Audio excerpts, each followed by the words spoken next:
Welcome to Fred the Show. We are talking transitions today because we're transitioning from October into November.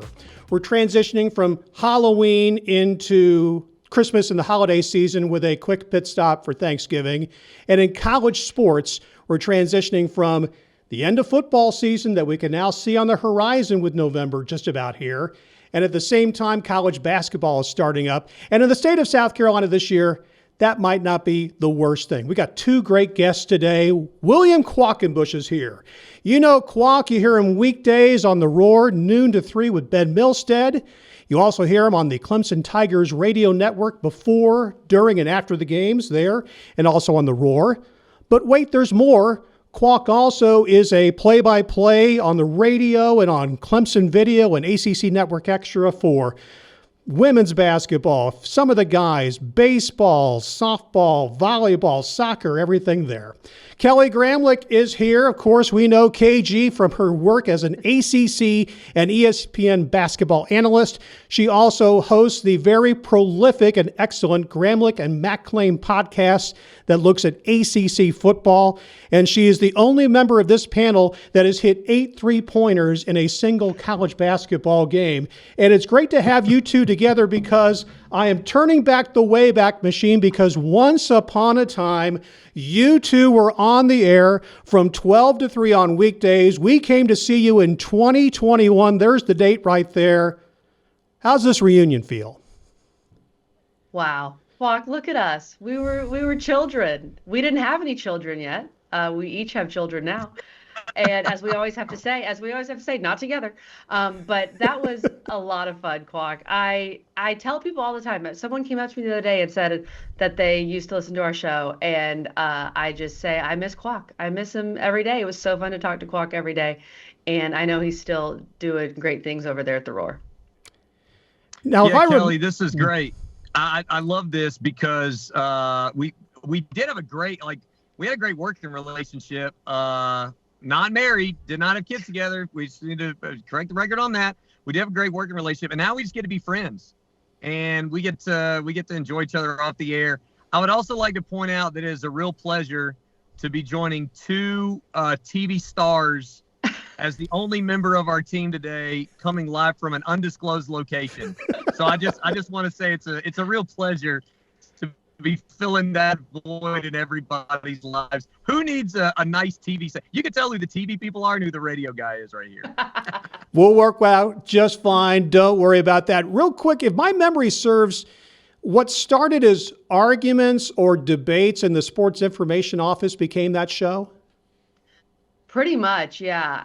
You can either thank or, maybe you were mad at Jeff Callan for putting us together. But Jeff Callan, who's now in charge of all things communications over at Clemson, he basically said that we should do this on the radio because we were arguing, I think maybe after a women's basketball game, when I was done playing, I think I was doing being a GA. And then Qualk I owe so much to Qualk. He said, come sit in on I had never done radio before. Come sit in on the radio show. And you were doing the show with Dutch Coleman at the time, a legend, as we know.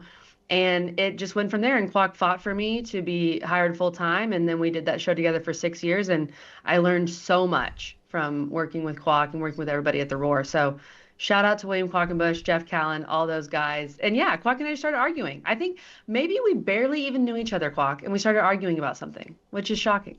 Yeah, this crazy Fred, I actually met Kelly when I was a senior, and she was a freshman. And I was writing a story for Orange Experience magazine about the anatomy of a 3-pointer. And that was the first time that we ever interacted. And I was a good 3-point shooter in high school, but for sure, as you said, I made 0 career threes in college. Kelly's made 8 in a game. So I had much to learn during that time. And I believe we were arguing about Steph Curry. And I don't even remember what I was arguing. It might have been an Oklahoma City type argument, but I was probably wrong about it. Kelly, actually, we used to use the New Girl clip, and she was the decider when Dutch and I would argue. So we used the clip of Nick Miller on New Girl going, I am the decider of us 3. I decide let the decider decide. I'm not the suggester. It's a great clip. We used to, that was kind of Kelly's introduction where she would mediate between us. And then when Dutch moved on, it was an easy choice to move Kelly into that role. And she just ran with it to the point now that she has a better setup than I do. So she's on to bigger and better things in her career. And listen, we all knew that she was a rock star. Yeah. Like it doesn't take a lot of intuition to figure that out. And I'm glad that other people with hiring power saw the same thing. Well, that's great. That's some nice reminiscing. Now let's start talking about what's happening right now, or at least more recently. I thought about this. August 31, morning after Clemson LSU. If I called you guys, if we were talking and I said, Clemson's going to start 3-4, and Brian Kelly, after this monster win, will be fired before November, you would have said what, Qualk? Well, I'll tell you this, and I'm going to give Ben Milstead credit for this. Ben Milstead and I had a full-on conversation after LSU where Ben basically said, it doesn't have to get better. It can get worse than this. And sure enough, it has gotten worse. It reminds me, it's sort of the light version of what happened with Texas and Notre Dame like 10 years ago. Remember they played an epic game, and Kelly, I hate to do this to you, but Texas was back, and then Texas I think went 5-7, and Notre Dame went 3-9, and everyone thought it was this clash of titans, and it turned out that both fan bases were grumpy for literally the rest of the year. That's kind of what it was. I mean, Fred, listen, I really thought they would turn the ship around. I was basically, even after the Troy game, I was like, let them get a game where they don't have a lightning delay. Let them have a layup somewhere, Yeah. But it was one of those things where, like, it's almost like 5 years of complaining from fans sort of all hit at once. Sort of the culmination of a lot of things that fans had complained about. I know, Kelly, you guys talked about it a lot on your podcast, and you have all year with Mac. That I would have said not that bad, but there were some troubling signs in that game that you just sort of assumed that both teams would fix. And so far, as we turn the calendar to November, neither of those teams have really fully addressed those concerns. Kelly, before I get your take on this, let me ask you real quick. Your podcast partner, Eric McLean, also does video breakdowns, and he looks at offensive line stuff, and it's really great to watch because he knows so much. And I worry about him every week when he looks at Clemson video because it looks like it looks like an ice cream headache times 8 for him to watch. Yeah, Matt could use those thoughts and prayers. That's for sure. We actually just recorded our Week 10 preview for this weekend, and Mac was kind of losing it. I believe the words he used when we were talking about Clemson Duke was, "Please freaking win!" Like that. That's the way he was talking about it. Because honestly, Duke should win this game. Like it when you look at it on paper and you just look at what each team has done, I see the clip here from the lightning delay in Syracuse. Qualk, you talk about like when you realized this season was basically going off the rails. I think it was the second half of the Syracuse game, because even at halftime of Clemson-Syracuse, I'm thinking Clemson's going to figure it out. Like another lightning delay, you got these issues. They're still going to come back and win this game. And of course they did not. And really, I think the most concerning thing, well, there's so many concerning things, but the really concerning thing is the defense, because we were told it was going to be better. Tom Allen comes in. Everything we've been told in the offseason was this defense going to get better. And again, we found out LSU maybe wasn't that good, and the defense we thought looked decent against LSU. But the defense has been a real problem. And I don't think it's really Tom Allen's fault here. I think it's the talent he's been dealt in a lot of ways. And you've got some NFL guys on that roster for sure when you look at the defensive line, guys that are still projected to go high, but it's the middle and the back of that defense that it just doesn't look like the same type of athlete and the same type of players that Clemson used to have. Qualk, before you jump in, I just want to hit these numbers. Total defense, 43rd in the country. That doesn't sound as bad, but I agree with Kelly. I didn't see that coming. And just, rush defense, 23rd. I mean, that's playing around with numbers. They got a couple blowout wins in there. What are your thoughts overall? Well, I would say this, Fred. I mean, to me, like, Kelly's right. Look at this defense. an atrocity. Tom Allen said it in his press conference, what was it, a couple weeks ago? Yeah. Where he's like, yeah, we're not fast enough, quick enough, good enough. I mean, he just went on down the line, and basically, I thought it was interesting. The one coach he noted as doing a good job was Ben Boulware, and he's the new guy. And actually, he's the guy that had no prior experience. So I always like when all the fans are like, well, you can't hire people with no experience. Well, some of these guys that have prior experience aren't doing a real good job right now. The clip there in the Syracuse game, the moment I thought things were bad is the Ricardo Jones slot fade that we showed right there. Ricardo, God bless him, the guy was stuck in, and the flow receiver literally just goes right by him, and he just has no chance. And, like, I'll never forget, here we go, we're going to see it.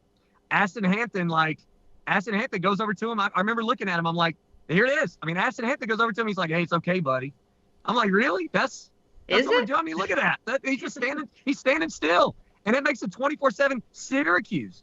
And you're right. I mean, we've seen these issues over and over and over again. And, I was doing some research earlier.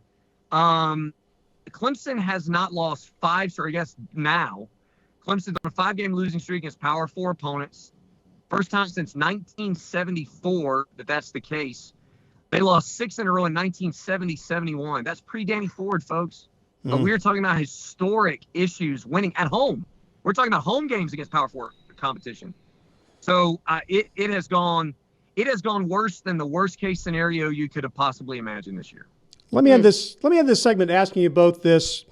We're recording before Duke, so we don't really know what parameter that's going to have on the season. I haven't felt this way about Clemson since going back to 2011 when they lose in the Meineke Car Care Bowl to South Florida.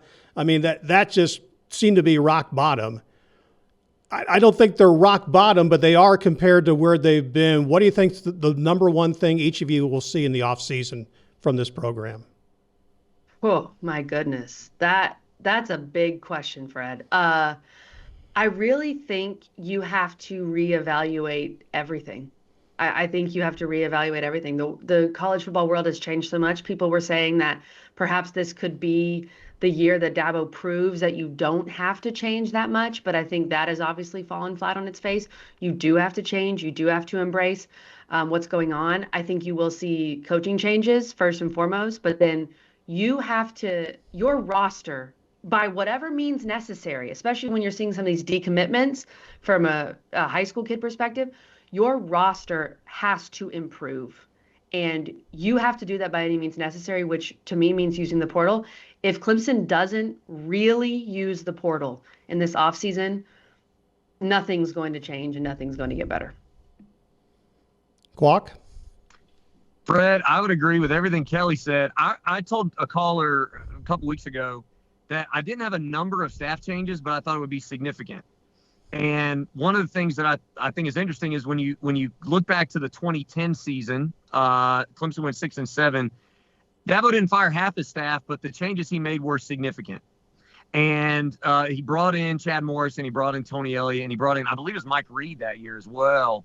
And so I think you're going to see significant staff changes. I think you can look at the decommit list at the position groups, and you can pretty well surmise maybe some of the assistant coaches that may be feeling some heat here. You can listen to Dabo Swinney's commentary when he has thrown coaches under the bus more than I've heard in his entire tenure. I mean, I'm not saying he's wrong, but that's sort of what's happened. And I do think I'm with Kelly. I think his responsibility is not to go to the portal. His responsibility is not to recruit better. His responsibility is to get better players in here. And that's no matter how you do it, that's the responsibility of the assistant coaches. That's the responsibility of the recruiting staff and the head coach. I think because of the money available, if the people leave that we think are going to leave, and then maybe some guys that we don't think are going to leave, that Clemson would be crazy not to go into the portal. I think they need like 15 guys. And even if there are diminishing returns in the portal, you have guys, one of my colleagues on the radio, I heard him say this morning, all right, let's say you get 5 guys that you're not sure can play. Well, if they replace 5 guys can't play, you're at least making a better bet. And there's just a lot of dead weight on this roster, either players that weren't well evaluated or haven't been developed. And I think that has to change right away, because let me tell you something. I think people will be sort of forgiving. I think the average fan will be sort of forgiving with one bad season. But as easy as it is to turn a roster right now, I don't think you can forgive 2 bad seasons. And that's how far, like, you're close to championships, but you're also close to the hot seat in today's culture. And I think Dabo is kind of going to feel that right now. Going to be interesting to see, of course, the rest of this season and what happens in the offseason. Qualk and Kelly, my guest today on Fred the Show. When we come back, we're talking the start of college basketball season. Stay with us right here on WSPA+. Back now, William Qualkinbush, Kelly Gramlich with me. All right, I had to move this up to the top of the rundown as we get ready for the start of college basketball season. What in the wide world of sports is going on with Clemson women's basketball? Look at Coach Poppy. I know that this is something for the future when you look at this, but recruiting-wise, I mean, the guy is killing it. He is. Guys, this is a very exciting time to be a women's basketball fan and be a Clemson fan, as I am both. So Sean Poppy, look, we knew he was a great recruiter. When he was at Virginia Tech, he helped recruit some of those players that led that team to their first ever Final Four. He went to Chattanooga, had success right away, recruited really good players there, brought some of them with him to Clemson. And so when Clemson was thinking of hiring Sean Poppy, I thought this is going to be a really good fit because he can recruit and he's going to bring good players in, use the portal and high school ranks. Now, this class that he's putting together for 2026, I would be lying to you if I thought he could pull this off, right? This is a class that is going to probably end up being top 3 in the country, maybe higher for the 2026 class. Trinity Jones, who we just got, is a certified 5-star and just a baller. He's got 4 top 50 players. It's unbelievable. He's putting all the resources together. He's doing what we all thought, what he said when he was hired, that Clemson can be a sleeping giant in women's hoops when you look at the resources that Clemson has and the brand overall and playing in the ACC. And Qualk, I mean, I just can't wait to see how this all comes to fruition. Can I tell you, it's so fascinating, Kelly. I walked into a practice. I think they were scrimmaging about a couple weeks ago. And I look over and there's somebody on crutches. I'm like, oh, is that a new GA? That's crazy. And it turns out it was Liz Kitley. Liz Kitley's just hanging out of practice, you know, like a 78-time player of the year. No big deal. And at that time, I didn't know that her best friend in the world, Kayla King, is a GA. And when you consider that the relationship that Sean Poppy built with Kayla King and Liz Kitley is that strong, years down the line when Sean Poppy's now taking 2 head coaching jobs, they were the backbone of Kenny Brooks' program at Virginia Tech, along with Georgia Amore as a point guard. And now Kayla King wants to be a GA for Sean Poppy. That's pretty high praise right there for the type of relational dude that he is. But also, if you listen to what Trinity Jones said, there are a couple things about her commitment that I found interesting. One is she said, I wanted to go to a system where I felt like I was going to be utilized. This is a player-friendly system where you are going to be able to play. Now, he's going to make you play hard on defense, but he's going to let you get yours, so to speak. The players can trust that. The other thing that she said is, I don't actually want a portal. I'm going to go somewhere where I could see myself playing for 4 years. I just don't want to take that chance. And, man, can I tell you, when you see a finalist list that includes TCU, a.k.a. Mr. Moneybags, LSU, a.k.a. Mr. Moneybags, Tennessee, a.k.a. Mr. Moneybags, when you're getting recruits over those schools, then you know it's not about money, because regardless of what money Clemson's bringing to the table, they are not outspending TCU. They're not outspending LSU. They're not outspending Tennessee. So there is something deeper about that from a basketball standpoint and from a comfort level that you're getting not the kid from up the road, but the kid from Illinois to come in. And you've got kids from all over the Southeast that want to come in. So, yeah, I'm very impressed with what he's done. I can't wait to see what he does this year with the roster he's built. Real quick, I just want to get to this before we get to the guys. What about the Clemson basketball fan base? Because, you know, this is what you've supposedly been waiting for. They've got to start turning out too. Yeah, I mean, I agree with that. And I think, you know, a lot of it is you do have to earn it. And this is a team, this roster that Coach Poppy's put together for this season before this big class comes in. This is the team that should make the NCAA tournament. So let's start there, right? That would be a big step for Coach Poppy in year 2. Had a chance to do it last year, lost some games down the stretch that hurt him. If they make the tournament this year, I think you'll start to see more of that fan support, to your point, Fred. And then you're bringing in this class, whether it ends up being a top 3 class or whatever, then we see more of that fan base continue to show up. But I think you have a lot to earn and a lot to prove and a lot to be excited about for this coming season as well. Yeah, and keep in mind when you're talking fan base, Fred, Clemson right now, as I understand it, is not giving rev share dollars to women's basketball. Like there are some SEC programs that are giving 5% of that $20.5 million to women's basketball, and there are some schools I think that are going higher than that. So whatever Sean Poppy is paying, he is earning with fundraising dollars from Clemson women's basketball fans and from donors. And so I think that is something that Clemson hasn't had in a while, is like a well-organized, a competitive fundraising arm for women's basketball that is able to compete in this new era. Because look, I was on a panel with Ben Milstead, my colleague, and Graham Neff on campus speaking to a group last night. And one thing I said about the Clemson way, Clemson being Clemson, there's a lot of people that think Clemson is we do more with nothing, when in reality it's that Clemson does more with less. And less is still some. And Sean Poppy has some money and he has some support. But as you said, winning and continuing this momentum is going to help that grow. And, to Kelly's point, I think fans will show up for this. You saw an uptick in attendance. They doubled their average attendance last year. They're going to have like 7,000 kids on a Monday morning at 11 a.m. starting the season against, I think it's USC Upstate. So this is a fan base that started to come out end of last year that I think will continue to do so. Okay, I got to get real quick. I got two more things I want to with the time remaining. Number one, the men's team, they're picked 7th in the ACC in the preseason, whatever that's worth. A lot of times you'd be like, but it's an 18-team league, and that's really right there would be on the cusp of getting back to the big dance. Go ahead, Kelly. I was like, I got to let Qualk start one of these questions first. But yes, I'm with you on that, Fred. Honestly, I think that's a little disrespectful for the Clemson men. I think the Clemson men and Brad Brownell and what he's building and has built here at Clemson probably should have been picked higher coming off the season they had last year. But you know what? Clemson's used to that kind of treatment. And here's the dichotomy, guys. We all love what Dabo Swinney's done. He is a legend. He has changed Clemson forever in really good ways, but he has yet to truly adapt. Two coaches that are really adapting to this new landscape are also wearing orange and coaching at Clemson, Brad Brownell and Sean Poppy. And Brad Brownell knows you don't win without players. And he is doing whatever he can, whether it's portal, high school. He even said, hey, if I got to use the G League, whatever, to get players on his roster to make sure he's competitive, to make sure fans want to come watch, and to make sure that they can win games.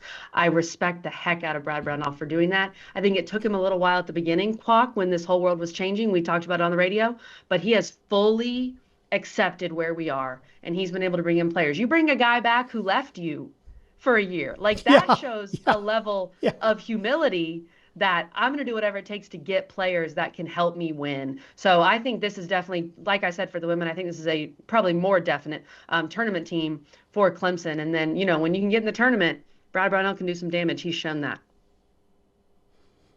Yeah, poor Georgia got to be RJ Godfrey's rebound girl. Like that's just not fair to Georgia.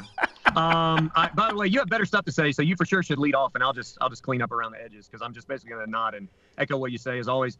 Let me say one thing about Clemson. I have a little bit of a different perspective because I think it is an affirmation of what Brad Brownell did that you lose a bunch of key contributors and multi-year guys, and you're picked 7th.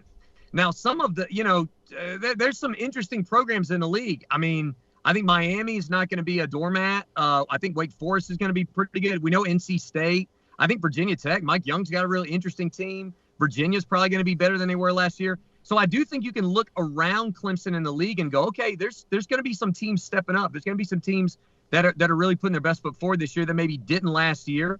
And so the fact that Clemson loses a bunch, you don't know how the sausage is going to get made, so to speak. You don't know what the casserole is going to taste like.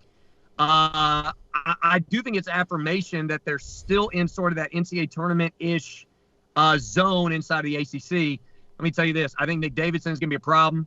I think Jake Whalen's going to be a problem. I just think they got so many dudes on this team that they brought in that people are going to love. Zach Foster is like ready-made to compete as a freshman. I love the Thompson kid out of Minnesota, the 6'10 quarterback playing the 4. The guy's got footwork like a freaking ballerina. I love it, man. I'm so excited for this team. I think they're going to do well. Okay, super unfair question. Got about 2 minutes left. What's one thing that each of you watch? I'm going to start with you, Qualk. What's one thing about just wherever college sports is right now? What's the one thing that you keep an eye on maybe on a daily basis? I am watching basically the money because people keep saying, well, the money's got to run out. Man, I was reading a story on ESPN yesterday that $167.7 million have been devoted to football coach buyouts for head coaches. This is not assistant coach buyouts. This is not hiring new staff. This has nothing to do with any of that. I mean, the rev share number is going up next year. So they're going to have to find more money in rev share. And there is absolutely no evidence that the money machine is going to stop printing money. And I don't know what the limiting principle is, but every time people say, well, they're going to run out of money at some point, people are finding more money than ever to do whatever it is that they want to do in athletics. So that's the thing that I'm kind of watching is media contracts. You've got the richest league in the country in the Big Ten that makes more for their media rights than every other league. You've got them exploring private equity to the tune of billions with a B dollars, and they're already richer than everybody. People are finding money under the couch cushions every which way. That's the thing that I'm watching. All right, super unfair. Kelly, about 30, 40 seconds. What's the number one thing you're looking for in college athletics? Well, Qualk said it well. I would echo the money part, but I'm watching the money and how it's invested in women's sports and which schools and which leagues are investing in women's sports, because I think that we've proven, especially in women's basketball, that it's worth the investment and you're going to get that return on your investment. So we're seeing that in Clemson, first and foremost, that Clemson is in some way, shape, or form investing in women's basketball, and I think you will see a return on that investment. All right, William Qualkinbush, Kelly Gramlich. It flew by too fast. I've got about 3 more hours of questions for you. We'll have to have you back again before too much longer. Thanks for being with me today. Thanks, Fred. It's a pleasure, man. Thanks, Fred. Hey, you got a show named after you. That's a big deal. I know, exactly. I got to get a copyright on it. You guys take care. Thanks for being with us on Fred the Show. We'll see you next time here on WSPA+.